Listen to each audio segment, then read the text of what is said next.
স্বামীর অনুমতি ছাড়া তার ফোন কি ধরা যাবে?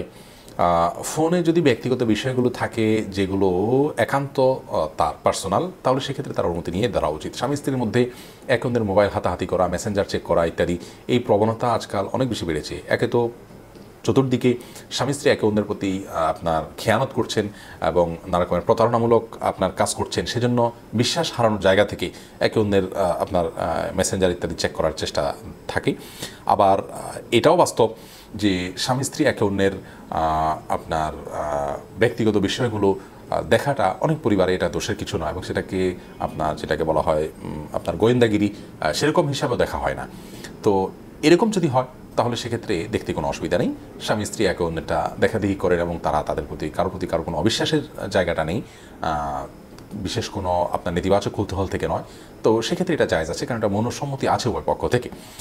আদারওয়াইজ এটা যদি না থাকে তাহলে সেক্ষেত্রে এটা জায়েজ হবে না। কারণ হলো স্বামী হোক আর স্ত্রী হোক, প্রত্যেকের ব্যক্তিগত জীবন বলতে একটা জিনিস আছে, যা খুশি তা করার কিন্তু সুযোগ নেই। আপনার স্বামী স্ত্রীর পারস্পরিক যে আপনার গিভ অ্যান্ড টেকের ব্যাপার আছে, সেখানে একটা লিমিটেশনের জায়গা আছে। আমি আমার কার সাথে কথা বলছি না বলছি এটা নিয়ে গোয়েন্দাগিরি করা, বা আমার স্ত্রী কী করছে না করছে আমি গোয়েন্দাগিরি করা, এটা কোনো ভালো স্বভাব নয়। এর ফলশ্রুতিতে সংসারে নানা রকমের অশান্তি হয়, নানা রকমের অসুবিধা তৈরি হয়, ভুল বুঝাবুঝি তৈরি হয়, এবং আপনার যেটাকে বলে নিজেদের মধ্যকার বোঝাপড়ার গরমিল হয়, যেন এটা অনুচিত একটি কাজ।